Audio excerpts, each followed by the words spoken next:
গণতান্ত্রিকামী রাজনৈতিক দলগুলোর মধ্যে যদি দূরত্ব তৈরি হয় বা দূরত্ব তৈরি হলে রাষ্ট্র এবং রাজনীতিতে পতিত, পরাজিত, পলাতক ফ্যাসিস্ট চক্রের পুনর্বাসনের পথ সহজ হয়ে উঠবে, তাদের সুযোগ তৈরি হবে।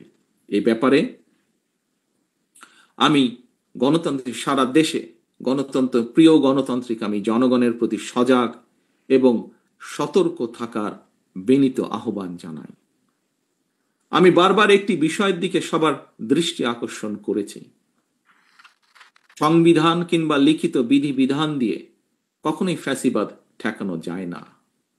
রাষ্ট্র এবং রাজনীতিতে যদি ফ্যাসিবাদ ঠেকাতে হয় তাহলে অবশ্যই জনগণকে রাজনৈতিকভাবে শক্তিশালী করার কোনোই বিকল্প নেই। সরাসরি ভোট দিয়ে জনপ্রতিনিধি নির্বাচনের অধিকার প্রয়োগের যে চর্চা, এই চর্চার মধ্যে দিয়ে রাষ্ট্র এবং রাজনীতিতে জনগণ শক্তিশালী হয়ে উঠে। জনগণ শক্তিশালী না হলে রাষ্ট্র এবং সরকার, অর্থাৎ জনগণ রাজনৈতিকভাবে যদি শক্তিশালী না হতে পারে, রাজনৈতিকভাবে যদি জনগণকে শক্তিশালী করা না যায়, তাহলে রাষ্ট্র এবং সরকার শক্তিশালী হয়ে উঠতে পারে না।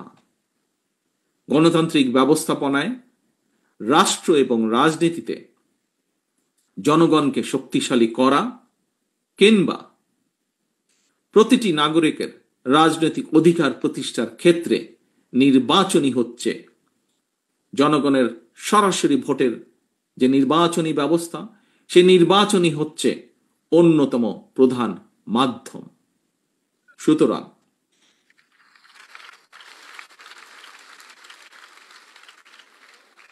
সুতরাং নানা রকম উপায় বা শর্ত আরোপ করে জনগণের রাজনৈতিক অধিকার প্রতিষ্ঠার পথে যদি বাধা সৃষ্টি হয়, তাহলে অবশ্যই গণতন্ত্রের উত্তরণের পথ সংকটে পড়বে।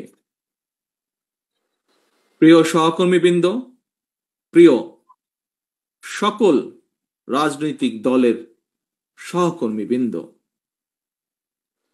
আন্দোলনের সহকর্মীবৃন্দ, আমাদের মনে রাখা দরকার, মনে করা প্রয়োজন,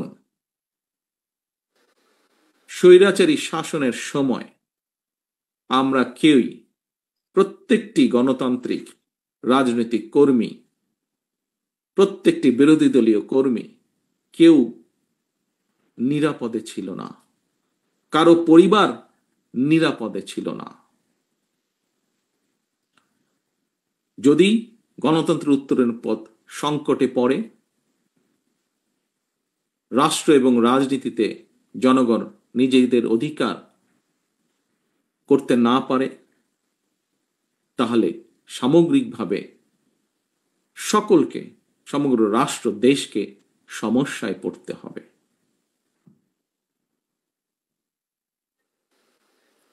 প্রিয় সহকর্মীবৃন্দ, আমাদের মনে রাখা দরকার, রাষ্ট্র এবং রাজনীতিতে জনগণ নিজেদের অধিকার প্রতিষ্ঠার জন্যই ফ্যাসিবাদ বা স্বৈরাচারের অবসান ঘটিয়েছে রাজপথে নেমে আসার মাধ্যমে। 2024 সালের 5ই আগস্ট। প্রিয় উপস্থিতিবৃন্দ, সম্মানিত নেতৃবৃন্দ, জনগণের সরাসরি ভোটে জনগণের সমর্থন নিয়ে রাষ্ট্র পরিচালনার দায়িত্ব পেলে দেশ এবং জনগণের কল্যাণে বিএনপির নেওয়া পরিকল্পনাগুলোর দ্রুত বাস্তবায়ন সম্ভব। সুতরাং আসন্ন জাতীয় নির্বাচনে বা নির্বাচনকে সামনে রেখে আপনারা দেশের সর্বস্তরের জনগণের কাছে বিএনপির যে পরিকল্পনাগুলো আমি আপনাদের সামনে, নেতৃবৃন্দ আপনাদের সামনে তুলে ধরেছে, সেই পরিকল্পনাগুলো আপনারা জনগণের সামনে তুলে ধরুন।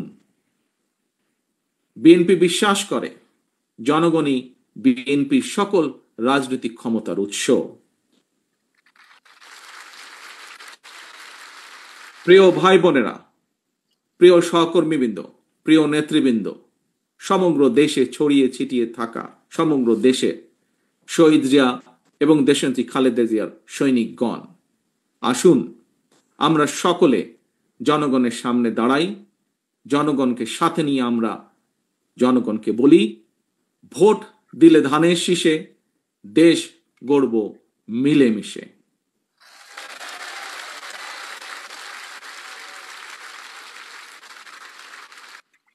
স্বেচ্ছাসেবক দলের প্রিয় ভাই ও বোনেরা, সারা দেশের প্রতিটি ইউনিয়নে স্বেচ্ছাসেবক দলের অসংখ্য নেতাকর্মী সমর্থক রয়েছেন।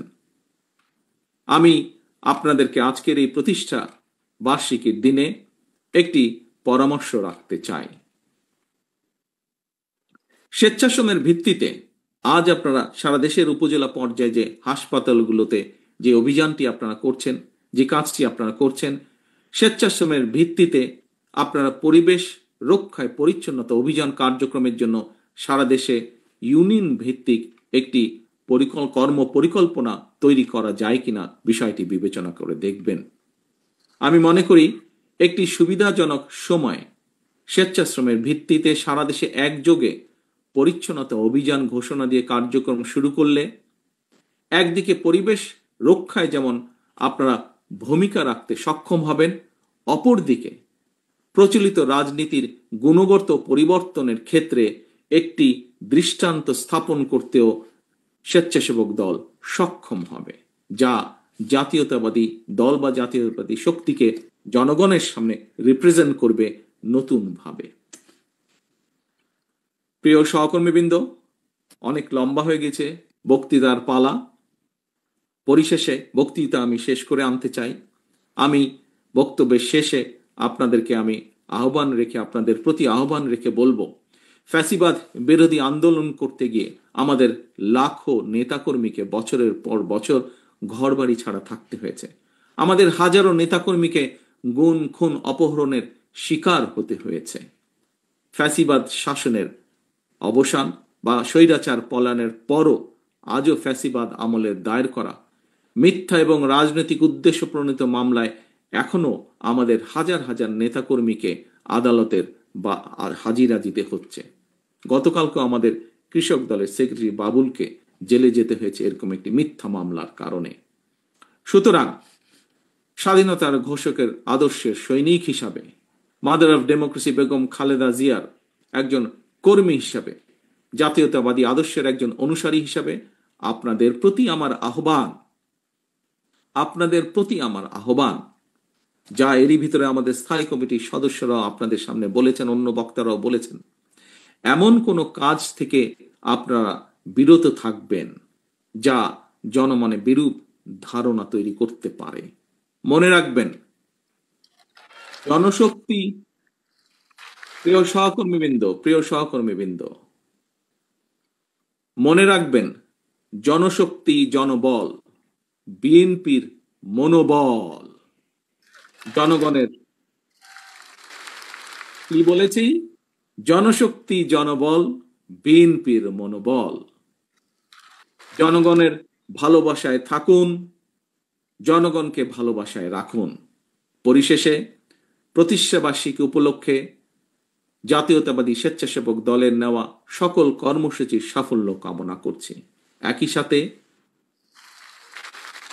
সাথে গণতন্ত্র প্রতিষ্ঠার আন্দোলনে স্বেচ্ছাসেবক দলের সহ জাতীয়তাবাদী শক্তির যত নেতাকর্মী শহীদ হয়েছেন, যত নেতাকর্মী বিভিন্নভাবে ক্ষতিগ্রস্ত হয়েছেন, একই সাথে সকল বিরোধী রাজনৈতিক দল যারা স্বৈরাচার বিরোধী আন্দোলনে রাজপথে ছিলেন, তাদের যে সকল সদস্য শহীদ হয়েছেন, ক্ষতিগ্রস্ত হয়েছেন, তাদের সকলের শহীদদের আত্মার মাগফিরাত কামনা করে, যারা অসুস্থ হয়েছেন তাদের দ্রুত সুস্থতা কামনা করে, সারা দেশে স্বেচ্ছাসেবক দলের সর্বস্তরের নেতাকর্মীদেরকে ধন্যবাদ জানিয়ে এবং একই সাথে আজকের এই সুন্দর অনুষ্ঠানটি সফল করার জন্য যে সকল ব্যক্তি কাজ করেছেন, যে সকল ব্যক্তি অবদান রেখেছেন, তাদের সকলকে আন্তরিকভাবে ধন্যবাদ জানিয়ে আমার বক্তব্য শেষ করছি। আল্লাহ হাফেজ। বাংলাদেশ জিন্দাবাদ। বাংলাদেশ জাতীয়তাবাদী দল জিন্দাবাদ। আসসালামু আলাইকুম।